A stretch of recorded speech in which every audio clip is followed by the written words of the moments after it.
Hello friends, എല്ലാവരും സുഖമായിരിക്കുന്നു വിചാരിക്കുന്നു.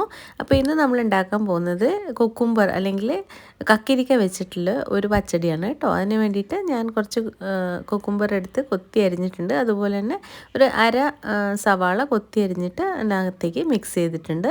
അതിലേക്ക് കുറച്ച് ഉപ്പിട്ടിട്ട് കൈ വെച്ചിട്ട് ഇതുപോലെ നമ്മളൊന്ന് മിക്സ് ചെയ്തെടുക്കുക.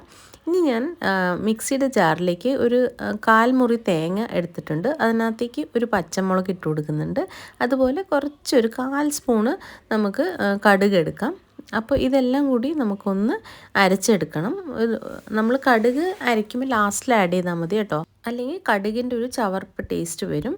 ഇനി നമ്മൾ ഈ അരപ്പ് ഇതിനകത്തേക്ക് മിക്സ് ചെയ്ത് വെക്കാം. അപ്പോൾ ഇതിനകത്ത് കുക്കിംഗ് പ്രോസസ്സ് എന്ന് പറയാൻ കാര്യമായിട്ടൊന്നുമില്ല. നമ്മൾ ഗ്യാസ് ഓൺ ചെയ്തിട്ടുള്ള ഒരു കുക്കിങ്ങും ഇല്ല ഇതിനകത്ത്. ഇനി നമ്മൾ ഇതിനകത്തേക്ക് ഒരു ചെറിയ ബൗള് കട്ടി തൈര് ഒഴിച്ച് കൊടുക്കുകയാണ്. അപ്പോൾ ഇത് നല്ലതായിട്ടൊന്ന് മിക്സ് ചെയ്ത് കൊടുക്കുക.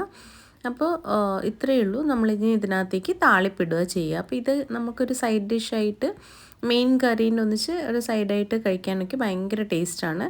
ചോറിനൊക്കെ നല്ലൊരു കോമ്പിനേഷനാണ്. തീർച്ചയായിട്ടും ഒന്ന് ട്രൈ ചെയ്ത് നോക്കണേ. എളുപ്പത്തിലാക്കാം. നമുക്ക് കുട്ടികൾക്ക് പറഞ്ഞു കൊടുത്താൽ അവർക്ക് പോലും ചെയ്ത് നോക്കാനേ ഉള്ളൂ. അപ്പോൾ ആവശ്യത്തിന് ഉപ്പ് ഞാൻ നോക്കിയിട്ട് ഒന്നും കൂടി ആഡ് ചെയ്ത് കൊടുക്കുന്നുണ്ട്. അപ്പോൾ ആദ്യം നമ്മൾ ഉപ്പ് ആഡ് ചെയ്തിട്ടുണ്ടല്ലോ, നോക്കിയിട്ട് ആഡ് ചെയ്യുക.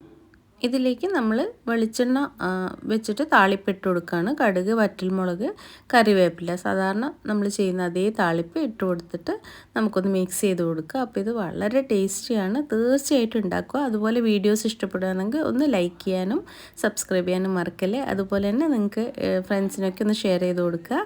അപ്പോൾ അടുത്ത വീഡിയോ ആയിട്ട് കാണുന്നവരേക്കും ബൈ.